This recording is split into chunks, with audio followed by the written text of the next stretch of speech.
এই লোকটা recently viral হয়েছে উমরা পালন করতে গিয়ে, যা শুনলে আপনার আসলেই মন ছুঁয়ে যাবে। তার উমরার পেছনে রয়েছে অবাক করা একটা কাহিনী। নাম আব্দুল কাদের, বয়স ৮২ বছর, বাস করেন পাকিস্তানের বেলুচিস্তান প্রদেশে। থাকেন পরের জমিতে ঘর বানিয়ে। খুপরি ঘরের বেড়া দিয়েছেন ঝাউ জাতীয় কাঁটাতারের গাছ দিয়ে। বলতে গেলে একদম অজপাড়া গাঁয়ে বসবাস করেন। সেখানে নেই কোনো বিদ্যুতের ঝলমলে আলো, নেই কোনো নেটওয়ার্কের ব্যবস্থা। তিনি জানেনই না মোবাইল জিনিসটা কি। কিন্তু রবের সাথে তাঁর রয়েছে নিবিড় সম্পর্ক। সাধারণ এই মানুষটা অন্যের ছাগল লালন পালন করে দিন কাটান। সারা বছর ছাগল লালন পালন করার পর এলাকায় নিয়মমাফিক বছর শেষে মালিকের পক্ষ থেকে পারিশ্রমিক হিসেবে মেলে একটি ছাগলছানা। থাকার ঘরও নেই, সংসার চালানোর জোগান হয় না ঠিকঠাক মতো।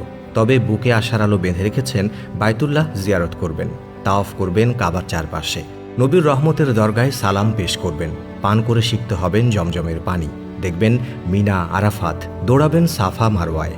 আর আরও কত শত স্বপ্ন বুনে রেখেছেন হৃদয় জুড়ে। কিন্তু আশা করলেই তো আর আরব সাগর পাড়ি দিয়ে আরব দেশে যাওয়া যায় না, থাকতে হয় সাধ্যের মধ্যে। তার এই হজের ইচ্ছে পূরণ হবে কিভাবে? একজন রাখালের পক্ষে তো এটা অসম্ভব।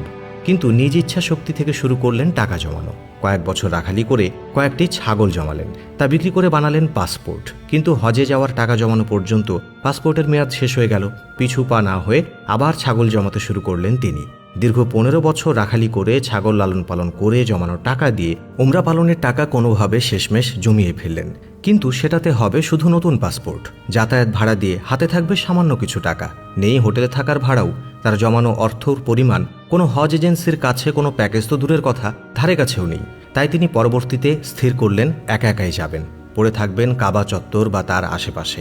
এরপর সত্যি সত্যি সেই রমজান মাসে ৫০ লাখ মানুষের সাথে উমরা পালন করেছেন আব্দুল কাদের। তবে তিনি ছিলেন সবার থেকে আলাদা। নেই কোনো সাথী, নেই কোনো এজেন্সি, চেনেন না বাথরুম বা অজু করার জায়গাও, জানেন না আরবি ভাষা, কথা বলেন আঞ্চলিক বালুচ ভাষায়। আর সেখানে হেরেমে থাকেন, কোনোভাবে খাবার হিসেবে যেটা জোটে সেটাই তার জন্য যথেষ্ট। অজু করবেন সে জায়গাটাও চেনেন না। পাশের দোকান থেকে ১ বোতল পানি নিয়ে অজু সেরেছেন, পরে কেউ দেখিয়ে দিলেন নিচেই আছে সব।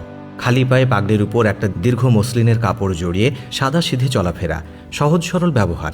একজন দুজন করে সবার নজরে আসতে থাকেন। এরপর আব্দুল কাদেরের ছবি আর ভিডিও ছড়িয়ে পড়তে লাগলো আরব মিডিয়া থেকে সোশ্যাল মিডিয়া জুড়ে। মুহূর্তেই ভাইরাল হয়ে যায় তার কাবার আঙিনায় হাঁটা চলার দৃশ্য। তাই দেখে কেউ কেউ বলছেন ফেরেশতারূপী মানুষ, কেউ আবার বলেছেন একেবারে দরবেশ, কেউ বলেছেন সাহাবীদের যুগের মানুষ।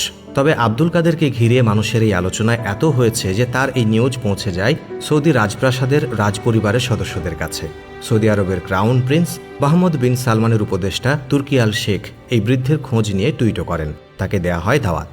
ঘোষণা করা হলো রাজকীয় মর্যাদায় মেহমানদারির। তবে ততক্ষণে আব্দুল কাদের ফিরে গেছেন পাকিস্তানে। পাকিস্তানের সরকার ঘোষণাও দিয়েছে সরকারি ব্যবস্থাপনায় এবার তাকে হজে পাঠাবেন তারা। ভূপৃষ্ঠে এই অখ্যাত অপরিচিত মানুষগুলো হয়তো আল্লাহর কাছে খুব পরিচিত আর প্রিয়, তবে তারা কখনো কখনো দুনিয়াবাসীর কাছেও প্রিয় হয়ে যান।